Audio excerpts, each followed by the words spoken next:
Adishakti trust पक्षर मां को प्रचार प्रसार निमंते माता की जागरण कार्यक्रम अनुष्ठित हो जाइए।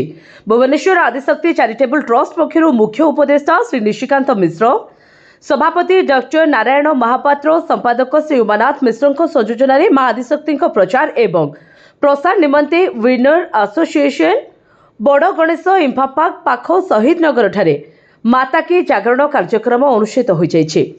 मुख्य अतिथि श्रीजुक्त रामचंद्र दास महापात्र मुख्य बाड़ग्राही मां सुभद्रा प्रदीप प्रज्वलन करी कार्यक्रम को उद्घाटन करथिले एवं तांको आशीर्वचन मां को एहिपरि कार्यक्रम समस्ते करंतु बोली उपदेश देथिले।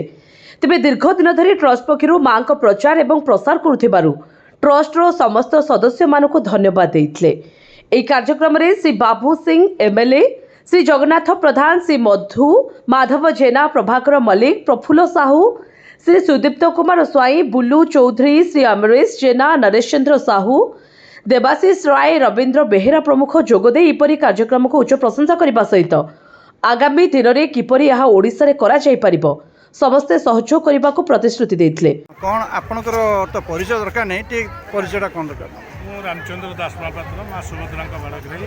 आज बर्तमान ये विनर एसोसिएशन एवं मां आदिशक्ति चैरिटेबल ट्रस्ट तरफ यो गणेश महोत्सव एवं चैरिटेबल ट्रस्ट आदिशक्ति जो पूजा कमिटी जो माँ को जो प्रस्तुति मत से आमर मुख्यतार जी नारायण महापात्र से मत निमंत्रित करते पुरी को आसती माँ सुभद्रा आशीर्वाद जगन्नाथ कृपारू निश्चित भाव में आगामी दुर्गा पूजा ओडिशावासी समस्त शुभमय शुभकामना करुच्ची।